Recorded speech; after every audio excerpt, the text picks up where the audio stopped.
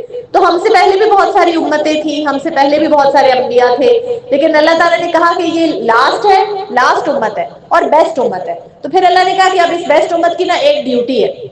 اس امت کی ڈیوٹی یہ ہے کہ یہ سب ایک تو آپس میں بھائی بھائی ہیں, دوسری بات یہ کہ یہ خود بھی غلط کام نہیں کرتے اور دوسروں کو بھی غلط کام نہیں کرنے دیتے, دوسروں کو بھی غلط کام کرنے سے روکتے ہیں اور خود بھی کوئی غلط کام نہیں کرتے. یہ اللہ نے ہماری ڈیوٹی لگا دی کہ لوگوں کو اچھے کام کرنے کے لیے کہیں اور برے کاموں سے روکیں. یہ ہم سب کی ڈیوٹی ہے. تو کسی کو کسی برے کام سے منع کرنے کا کیا طریقہ ہے, کس طریقے سے منع کرنا چاہیے کسی کو؟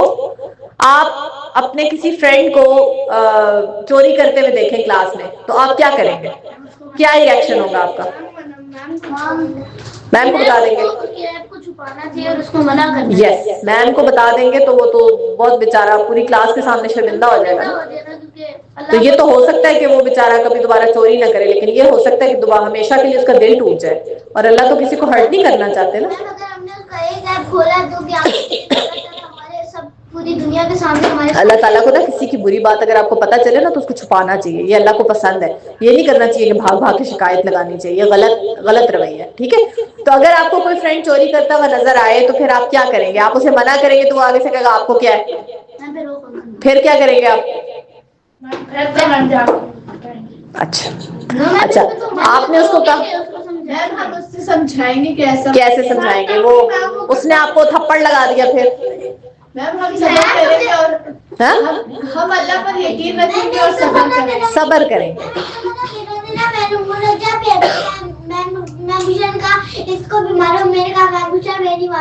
ویری گڈ, اللہ تعالیٰ آپ کو معاف کرنے والے بہت پسند ہیں. ویری گڈ, ماشاء اللہ, معاف کرنے والا سب سے بڑا ہوتا ہے. لیکن جب آپ کسی کو اچھا کام کرنے کو کہتے ہیں نا تو ہمیشہ لوگ آرام سے نہیں مان جاتے آپ کی بات. لوگ لڑتے بھی ہیں, لوگ بری باتیں بھی کرتے ہیں, لوگ بالکل لوگ یہ بھی کہتے ہیں جاؤ جاؤ تمہیں کیا ہے, ٹھیک ہے نا. لوگ یہ بھی کہتے ہیں جاؤ اپنا کام کرو, مجھے نہ سکھاؤ, مجھے نہ بتاؤ, مجھے سب پتہ ہے. اور یہ ساری باتیں لوگوں نے آپ صلی اللہ علیہ وسلم کو بھی کہی ہیں. آپ صلی اللہ علیہ وسلم کی ڈیوٹی جب اللہ نے یہ لگائی تھی کہ لوگوں کو اچھی بات بتائیں اور برے کاموں سے روکیں, تو کیا کیا نہیں کیا لوگوں نے آپ کے ساتھ. آپ کو پتھر مارے, آپ کو نعوذ باللہ گالیاں دی, بری بری باتیں کی, بد دعائیں دی, دشمنیاں کی. جو باہر کی سٹی سے لوگ آتے تھے نا ان کے سامنے آپ صلی اللہ علیہ وسلم کی برائیاں کیا کرتے تھے. اور جب آپ صلی اللہ علیہ وسلم کے بیٹے فوت ہو گئے تو لوگ خوش ہوتے تھے, اتنی دشمنی کی لوگوں نے. لیکن آپ صلی اللہ علیہ وسلم نے کبھی کسی کو برا بھلا کہا, کبھی آگے سے کسی کو مارا, کبھی کسی کو بد دعا دی, کبھی کسی کو گالی دی, کبھی کسی کو برا بھلا کہا, کسی پر ہاتھ اٹھایا نہیں نا, صبر کیا. تو ہمیں بھی اللہ تعالیٰ کہہ رہے ہیں کہ جب کسی کو اچھے کام کے لیے کہنا ہے تو اس طرح سے کہنا ہے. ہمارے لیے وہ مثال ہے. جی مریم. میم دوسروں کی طرف سے جو مخالفت ہوتی ہے وہ اس چیز کا سامنے ہوتی ہے کہ جو مطلب اپنا میسج کنوے کر رہے ہیں نا اس میں کوئی وہ ہے بات ہے. اگر آپ اپنے فرینڈ کو یہ کہتے ہیں نا کہ چوری نہیں کرنا, تو اور وہ آگے سے فوراً وہ ریئیکٹ کرتا ہے, غصے میں آ جاتا ہے, تو اس کا مطلب ہے کہ وہ اندر سے شرمندہ ہو گیا, وہ یہ سمجھ گیا ہے کہ یہ کام غلط ہے. لیکن اب کیا ہے, اگر وہ مانتا ہے کہ میں غلط ہوں تو اس کو تھوڑا سا لیٹ ڈاؤن لگے گا, اپنی ایگو ہرٹ ہوگی اس کی, تو اس لیے وہ ماننا نہیں چاہ رہا. اس کو پتا ہے یہ غلط ہے لیکن وہ ماننا ہے. اب کیا ایسے بندے کو سپورٹ کی ضرورت ہوتی ہے. جو انسان ایسا ہوتا ہے نا کہ اس کو سمجھ میں آ جائے کہ میں غلط ہوں لیکن وہ اس کو مان نہ پائے, وہ ویک ہوتا ہے, وہ اسٹرانگ نہیں ہوتا. تو ویک لوگوں کو تو سپورٹ کی ضرورت ہوتی ہے نا. ایک پودا ہے, وہ آپ نے پاٹ میں گملے میں لگایا اور وہ بیچارہ نا ابھی اگ رہا ہے, لیکن اس کی جو اسٹیم ہے وہ اتنی زیادہ کمزور ہے کہ وہ گر جاتا ہے بار بار. پھر آپ اس کو سیدھا کرتے ہیں, وہ پھر اس طرف گر جاتا ہے. وہ بہت ویک ہے بیچارہ ابھی نا. آپ کیا کریں گے اس کے ساتھ؟ یا تو آپ رسی باندھ دیں گے اوپر کہیں پہ اس کو سپورٹ دینے کے لیے, یا ایک اسٹک لیں گے, تنکا لیں گے اور تنکے کے ساتھ اس کو کھڑا کر دیں گے, تو اس کو کیا مل جائے گی؟ سپورٹ مل جائے گی. تو ویک لوگوں کو ہمیشہ سپورٹ کی ضرورت ہوتی ہے. اگر آپ کا فرینڈ ایسا کوئی ریئیکشن دے رہا ہے اس کا مطلب ہے وہ اندر سے ڈر گیا ہے, اس بات سے ڈر گیا ہے کہ میرا فرینڈ میرے بارے میں کیا سوچے گا. ٹھیک ہے نا. ہمیں لوگوں کا پریشر ہوتا ہے کہ لوگ ہمارے بارے میں کیا سوچیں گے, حالانکہ ہمیں کیا سوچنا چاہیے, کون ہمارے بارے میں کیا سوچے گا؟ اللہ تعالیٰ ہمارے بارے میں کیا سوچیں گے. لیکن ہمیں ہماری ایک وہ بس شیطان کی طرف سے ایک چیز آ جاتی ہے دل میں کہ ہم لوگوں کے بارے میں زیادہ سوچتے ہیں. پھر آپ اسے کیسے سپورٹ کریں گے اپنے فرینڈ کو؟ اس کو یہ کہیں کہ کوئی بات نہیں, شیطان ہم سے غلط کام کروا لیتا ہے. آپ کو بھی شیطان نے بہکا دیا تھا, آپ اس کی باتوں میں آ گئے. اب میں آپ کو منع کر رہا ہوں کہ آپ یہ کام نہ کریں, ٹھیک ہے نا؟ ہم مل کے شیطان کو ہرائیں گے. آپ تعوذ پڑھیں, جب شیطان کے حملے کا ڈر ہو تو کیا پڑھنا چاہیے؟ ماشاء اللہ. تو تعوذ پڑھیں, دیکھیں آپ کے دل کو سکون ملے گا. اللہ سے مدد مانگیں اور آئیں چھوڑیں, ہم یہ غلط کام نہیں کریں گے, کیونکہ چوری اللہ تعالیٰ کو سخت ناپسند ہے. تو ہم خیانت والے اور چور نہیں بنیں گے. تو وہ آپ کی بات لیکن تھوڑا سا صبر آپ کو بھی کرنا پڑے گا. ہو سکتا ہے اس کی دو کڑوی باتیں بھی سننی پڑ جائیں, ہو سکتا ہے اس کو غصہ بھی برداشت کرنا پڑ جائے, تو کریں, کیونکہ آپ صلی اللہ علیہ وسلم نے یہ سب کچھ برداشت کیا تھا. لیکن محبت کے ساتھ دوسروں کو روکیں. ڈنڈے کے ساتھ کوئی بھی نہیں رکتا غلط کام سے. کوئی غلط کام, چھوٹا بہن بھائی کوئی غلط کام کر رہا ہے, جا کے اس کو تھپڑ لگا دیا, تم یہ کیوں کر رہے ہو, تو آپ کو لگتا ہے وہ روکے گا؟ کبھی بھی نہیں روکے گا. روکے گا بھی تو ڈر کے روکے گا. اور اگر کوئی انسان ڈر کی وجہ سے کسی غلط کام سے رک جاتا ہے تو یہ یاد رکھے کہ وہ تھوڑی دیر کے لیے رکے گا, ہمیشہ کے لیے نہیں رکے گا. وہ دوبارہ وہی کام کرے گا, کیونکہ اس نے وہ دل سے یہ بات نہیں سمجھا کہ یہ کام غلط ہے. اس نے تو آپ کے ڈر کی وجہ سے وہ کام چھوڑ دیا. اس کو یہ بات سمجھ میں نہیں آئی ہے کہ یہ کام غلط ہے. پیار سے بات کریں گے تو آپ کی بات سمجھ پائے گا. اسے سمجھائیں کہ یہ بات غلط ہے. اللہ تعالیٰ نے دنیا میں تھوڑی دیر کے لیے بھیجا ہے. یہ چھوٹی سی چوری تم کر لو گے تو کتنا فائدہ ہو جائے گا تمہارا, لیکن وہاں اللہ کے یہاں کتنا بڑا گناہ لکھا جائے گا. اس چیز کے بغیر تمہارا گزارا چل سکتا ہے, لیکن جہنم کی آگ میں جل کے تو ہم نہیں بچ سکتے نا, وہ نہیں برداشت کر سکتے. تو اس کو مت کرو, چھوڑ دو. یہ طریقہ ہے اچھی بات کرنے کا. اس لیے ہمیں اللہ نے کہا کہ ہم بہترین لوگ ہیں, کیونکہ ہم لوگوں کو اچھے کام کرنے کو کہتے ہیں اور خود بھی اچھے کام کرتے ہیں. یہ نہیں کہ دوسروں کو منع کر رہے ہیں کہ جھوٹ نہیں بولنا, جھوٹ نہیں بولنا, خود سب سے جھوٹ بولے چلے جا رہے ہیں. کیونکہ ہمیں تو کوئی دیکھ نہیں رہا نا, تو ہمیں کون دیکھ رہا ہے؟ اور ہم جو دوسروں کو منع کریں کس کی خاطر؟ اللہ نے حکم دیا نا. تو سب سے پہلے اپنے آپ کو ٹھیک کریں, اس کے بعد لوگوں کو ٹھیک کریں اور قرآن کی باتوں پر عمل کریں. اگر ہم بیسٹ, اللہ نے ہمیں کہا ہے کہ ہم بیسٹ لوگ ہیں, تو پھر ہم اللہ کو یہ کر کے دکھائیں کہ ہاں جی ہم بیسٹ لوگ ہیں. ٹھیک ہے. اس کے بعد پھر اللہ تعالیٰ نے چوتھے بارے میں غزوہ احد کے بارے میں بات کی. کل ہم نے کون سے جنگ کے بارے میں پڑھا تھا؟ غزوہ بدر, جو اسلام کی پہلی جنگ تھی. اور یہ غزوہ احد ہے جو اسلام کی دوسری جنگ تھی. غزوہ کون سی جنگ ہوتی ہے؟ جس جنگ میں آپ صلی اللہ علیہ وسلم خود گئے ہو لیڈر بن کے, اس کو کہتے ہیں غزوہ. تو غزوہ احد اس کو اس لیے کہا جاتا ہے کہ احد کے میدان میں لڑی گئی تھی. اور بدر کی جنگ کو بدر اس لیے کہا جاتا ہے کہ وہ بدر کے میدان میں لڑی گئی. جگہوں کے حساب سے نا جگہوں کا نام رکھ دیا جاتا تھا. تو جب بدر کے میدان میں کافروں کو شکست ہوئی, ہم نے کل دیکھا تھا, اللہ تعالیٰ نے مسلمانوں کو فتح دی, کافروں کا بہت نقصان ہوا, ان کی بہت بے عزتی ہوئی, تو وہ بڑے غصے میں آ گئے اور وہ واپس گئے مکہ. اور پورا 1 سال انہوں نے دوبارہ جنگ کی تیاری کی, اور پھر اگلے سال وہ بدر کا بدلہ لینے کے لیے آئے. احد میں نبی صلی اللہ علیہ وسلم کی بات نہیں مانی. ہاں, وہ اسی طرف آ رہے ہو. تو جنگ بدر میں جو ہے مسلمانوں کو جب پتا چلا کہ کافر آ رہے ہیں لڑنے کے لیے, تو بدری کی طرح مسلمانوں نے ہمت کا مظاہرہ کیا اور انہوں نے پلاننگ کی. آپ صلی اللہ علیہ وسلم نے ان کے ساتھ مشورہ کیا صحابہ کے ساتھ کہ اچھا اب ہم کیا کریں, اچھا ہم کیسے لڑیں گے, اچھا ہم کتنے لوگ جائیں گے, کتنا سامان ہوگا, کیسے ہوگا. تو اس سے ہمیں پتا چلتا ہے کہ اللہ تعالیٰ کو مشورہ کرنے والے لوگ اور پلاننگ کرنے والے لوگ پسند ہیں. مسلمان کوئی بھی کام وداؤٹ پلاننگ نہیں کرتا. آپس میں مل کے نمبر 1 تو مشورہ کرتے ہیں, آپس میں ایک دوسرے کے مشورے سے کام کرتے ہیں. کیونکہ ہو سکتا ہے نا کہ کوئی بات جو آپ کے دماغ میں آ رہی ہے وہ نہیں آ رہی, وہ کسی اور کے دماغ میں آ رہی ہو, ہے نا. ہو سکتا ہے کوئی اور بندہ جو آپ کو بات بتائے وہ بہت بہترین آئیڈیا دے دے آپ کو. تو اس لیے کلاس میں بھی جب ٹیچر گروپس بناتی ہیں کہ آپ لوگ گروپس میں کام کریں, تو ایک دوسرے سے مشورہ کیا کریں. اور جب بھی گھر میں بھی ماما بابا کے ساتھ کوئی کام کرنا ہو تو ماما بابا سے مشورہ لیا کریں, بہن بھائیوں سے مشورہ لیا کریں کہ اچھا آپ لوگ بتائیں میں یہ کام کیسے کروں, ٹھیک ہے نا. اور پلاننگ کیا کریں کہ میں ایسے, ابھی رمضان کی پلاننگ کس کس نے کی ہے کہ میں رمضان میں کیا کیا کروں گا. یہ خالی میری منہ بولے کہ آپ کے ہاتھ کھڑے کیے, یا واقعی پلاننگ کی بھی ہے؟ پلاننگ کی بھی ہے نا.